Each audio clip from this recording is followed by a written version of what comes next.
প্রিয় দর্শক, আসসালামু আলাইকুম। আশা করি সবাই ভালো আছেন। ইতালির লেকগুলিতে প্রচুর পরিমাণ হাঁস পাখি রয়েছে, আপনারা দেখতে পাচ্ছেন। আজকে হঠাৎ করে সকালবেলা ঘুরতে বের হয়েছি, দেখি একটি পার্কের ভিতরে যে লেক রয়েছে সেই লেকের ভিতরে প্রচুর পরিমাণ হাঁস পাখি রয়েছে। এরা মানুষের মতো স্বাধীনভাবে বসবাস করে, এদেরকে কেউ ধরেও না, মারেও না। আপনারা দেখতে পাচ্ছেন প্রচুর পরিমাণ হাঁস পাখি রয়েছে।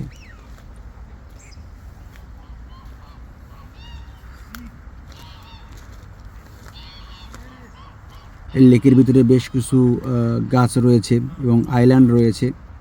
এই আইল্যান্ডের উপরে আরও অনেক হাঁস পাখি রয়েছে। সবগুলো হাঁস পাখি আপনাদেরকে দেখাতে পাচ্ছি না। এখানে অনেক প্রজাতির হাঁস পাখি রয়েছে, মাছ রয়েছে, কচ্ছপ রয়েছে।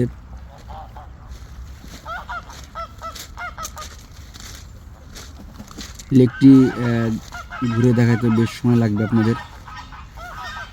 শুধু যে লেকের ভিতরে হাঁস পাখি রয়েছে তা নয়, লেকের বাইরেও বেশ কিছু জায়গা রয়েছে, সেখানে অনেক হাঁস পাখি রয়েছে, বিশেষ করে রাজহাঁস। আপনারা দেখতে পাচ্ছেন পার্কের ভিতরে এখানে অনেক রাজহাঁস মানুষের মতো স্বাধীনভাবে ঘুরে বেড়াচ্ছে। প্রচুর পরিমাণ হাঁস পাখি এখানে, রাজহাঁস বিশেষ করে দেখতে পাচ্ছেন। ঘাস খাওয়ার জন্য মূলত ওরা উপরে এসেছে।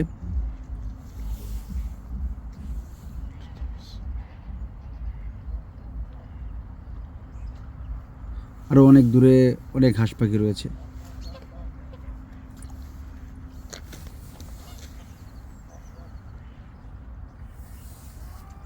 এই দিকটা তো প্রচুর পরিমাণ হাঁস পাখি রয়েছে। উল্টা দিকে ক্যামেরা, এই জন্য আপনাদেরকে আমি ক্লিয়ারলি দেখাতে পাচ্ছি না। দেখেন শুধু হাঁস পাখি আর হাঁস পাখি, এরা স্বাধীনভাবে চলাফেরা করে মানুষের মতো। ধন্যবাদ সবাইকে।